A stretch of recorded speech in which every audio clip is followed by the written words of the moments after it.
What made me interesting in teaching would probably have to go back to some of my experiences in 4-H with leadership roles that 4-H has offered me. Also in high school, I was involved in Taekwondo. And so the Taekwondo and karate and all that, my instructor offered me a job helping out, teaching, instructing. And kind of ever since then, I've always liked helping. When people see the aha, they finally get it. I like to see that moment on people's faces.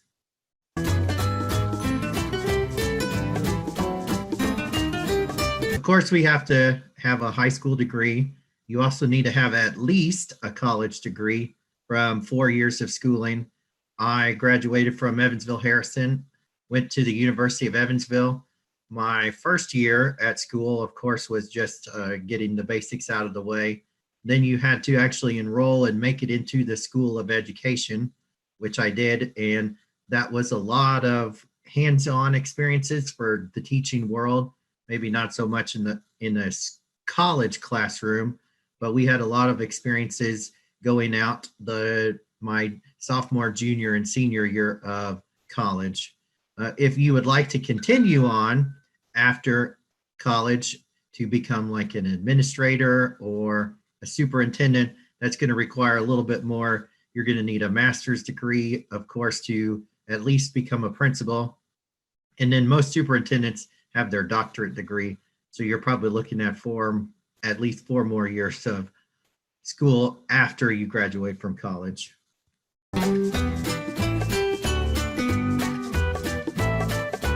My day-to-day duties at the moment look just a little bit different than the average year. Of course, this year, due to COVID, unfortunately, we take a little bit more time on keeping people a little bit more healthy. So there's a little bit more hand washing and social distancing.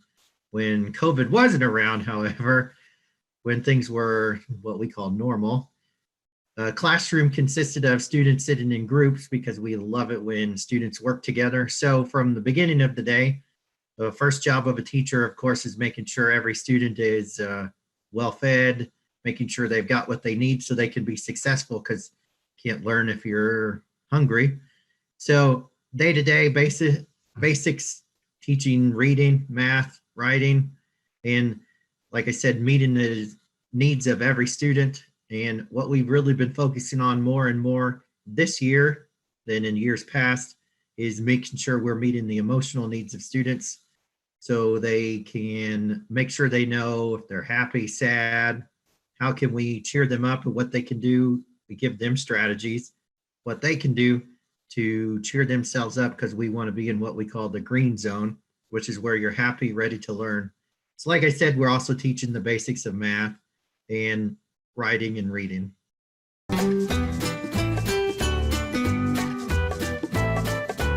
Of course, my favorite part of the job is that aha moment that kids or other people get when finally something in their brain clicks and they finally get the topic or subject or word, spelling words that they've been working on and working on and working on. Like I said, it just clicks for them. My favorite personal thing to do in the middle of the day is math. So when we do math, I do have a middle school math endorsement, but my favorite thing to do is math, and watching kids get math and understand math. That's my favorite part of the day. I do also enjoy reading, so don't get an idea that all he does is like math.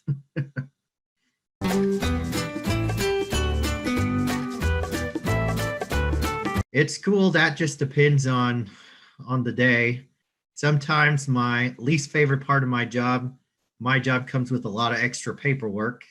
So sometimes grading papers, unfortunately, the principal, we have stuff that the principal has to have us do. It kind of seems like it's all for nothing, but it really is. So we have a lot of things that we have to keep track of data-wise. Do students know this? Do students know that? Making sure we're emailing. Sometimes that's just tedious little stuff that you don't really like to do, but you have to do. For you guys, that's kind of like cleaning your room, and you don't like doing it, but you just have to do it. Sometimes also when students make mistakes, like we all do, you have to communicate that with parents. So sometimes telling parents bad news not really fun. Don't really like doing that, but just comes with the territory.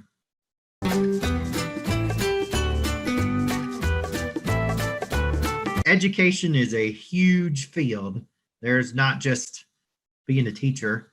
So you can go to school and graduate from college. You can be anything from an early childhood development teacher, which the EVSC currently has. EVSC employees can take their children to what's called We Care.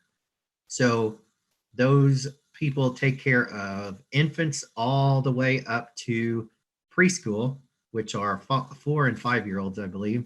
And so those teachers are all needed. They're all essential. Those teachers travel starting with when they're an infant all the way to their preschool. Those kids kind of all stay together, so they've already made friends and connections and are in a school setting. Then you have your what's called primary, which is K through 3. Then you have your intermediate, which is 3, 4, 5, depending on where you are in the state. Some people will say 6th grade. Most of the time in K through 6, teachers usually have their kids for pretty much the whole day. Kids don't switch classes. It just depends on schools and districts, whatever they want to do. Sometimes in grades 3 on up, you may switch teachers. But then you have the middle school, which is what kids in Evansville are familiar with. So in that, if you wanted to be a teacher in a specific subject, so for example, like myself, I really enjoy math. I thought I liked math, teaching math to the middle school kids. Unfortunately, I didn't like dealing with middle school kid drama. So that's why I like dealing with the littler guys. But anyways, you can teach whatever subject you prefer in 6th, 7th, and 8th grade. And then if you're feeling really advanced, of course, you can go to pretty much do the same thing in high school. Just teach one subject all day long and you become an expert at it. And then that also allows you to kind of do a little bit of research beyond what you really, really enjoy. So if you like history, maybe you become an expert on the Civil War and you can teach the Civil War and lay out facts that you kids didn't need to know, but makes it more fun. Then you also have your administrators. So if you get really ambitious and you want seeing school from a different perspective and helping the school develop from maybe a not so achieving school to a higher achieving school, you could become an administrator. Like I said, that might take a few more years of education, doing some doctorate work. Then there's also counselors. So if you really enjoy talking to people, helping people out, kind of figuring out problems, sometimes kids will come to school with needs like extra needs for where can we help them get clothing, where can we help them like in the holidays to get some food. So you might work with some nonprofit organizations helping kids out. Some kids may come with emotional needs, so counselors talk with kids, may sort out some emotions, how you can help kids deal with problems. So there's counselors at all levels. Of course, there's elementary school, then your middle school counselors pretty much do the same thing. High school counselors may help out a little bit more, making your college choices. Then, of course, there's school nurses. So if you wanted to go to school to be a nurse, you could do that. If you really enjoy helping out and you've had experiences with somebody with a disability, there's all kinds of opportunities for to people with disabilities. You can help them out. There's pretty much anything you can think of in the EVSC. They educate everybody. So for example, if a kid's in a wheelchair and they have special needs for that, you can help students learn that way. They teach kids with Down syndrome. I mean, you name it, they teach it, and it's called life skills for some of them. And basically you're teaching them how to survive and function in society, helping them get a job outside of once they graduate from high school. And then you can also, if you love sports, of course, part of being in school, this is more for your middle school on up. You can be a coach. So if you know anything there, you can take your knowledge from playing sports in high school and college or whatever, transfer your knowledge to sports. And then there's also athletic directors. So you could help the athletic department make important decisions. And then the ultimate goal for some people is to become a superintendent. The superintendent looks at budgets. They look at what's best for the entire school corporation. They kind of make some tough decisions, unfortunately. And some of the decisions some people like, some people don't like. So if you're kind of a people pleaser, maybe that's not the best one for you. But those are some of the jobs in education that I can think of off the top of my head.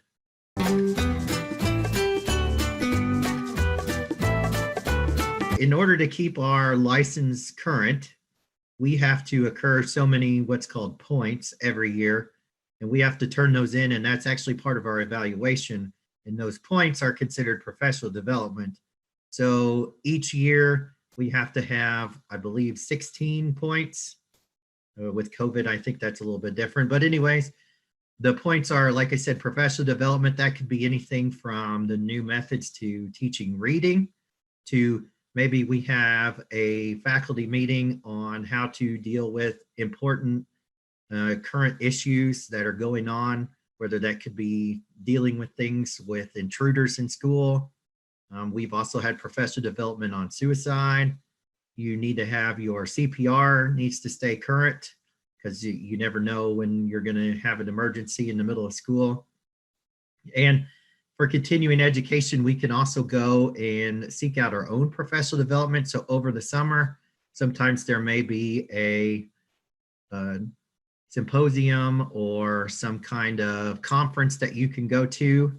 Myself, I am certified in what's called safe crisis management. So when kids get a little bit elevated in their emotions, I go every year and keep that current so we can diffuse the situation and talk kids down and get them from what's called the red zone, being aggressive, into the green zone, back and ready to learn.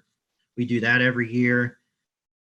We also meet every day with the teachers in our grade level. It's called a professional learning community. We call it PLC.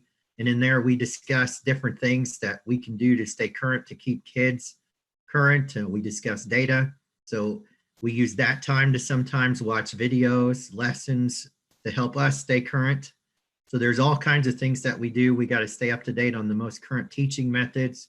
We have to look at data and take all that in consideration to help students be successful.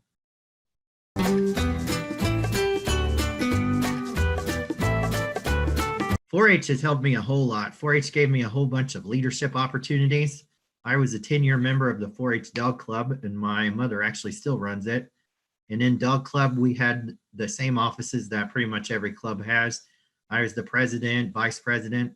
We got to deal with all of that. And then once you become an older 4-H member, you see the younger kids. And for me personally, when I was there, I also liked helping the younger kids out and teaching them whatever they needed to do in order to help them be successful. And again, that aha moment, that was one of my favorite things. And 4-H gave me all kinds of opportunities to branch out, not just showing dogs, or we also had sheep, so not just showing sheep, but 4-H had all the other projects. I got to learn all kinds of things about aerospace. Because I always did the rocket project. I did fine arts, so I like doing that. And then in school, when I'm teaching, sometimes I like to draw pictures to go with the writings. So the kids think I'm quite the artist just because I can doodle just a little bit, because I turned in some art projects for 4-H. And then when we talk about animals, of course, that helps kids with connections.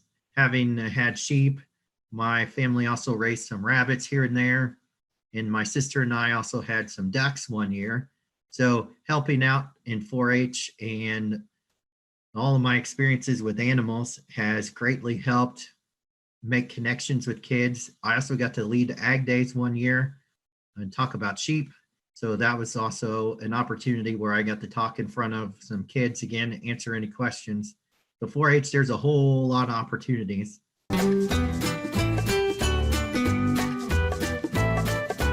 I was thinking back to Halloween one year, and I believe I was a firefighter in Halloween for 1 year. And so I would probably say firefighter, but I also remember in middle school and high school, I really have a fascination for some reason with cars. So I know at one point I wanted to be like a race car driver. And at one point, I wanted to be an engineer that worked on the cars. So that would probably be my my answer for those.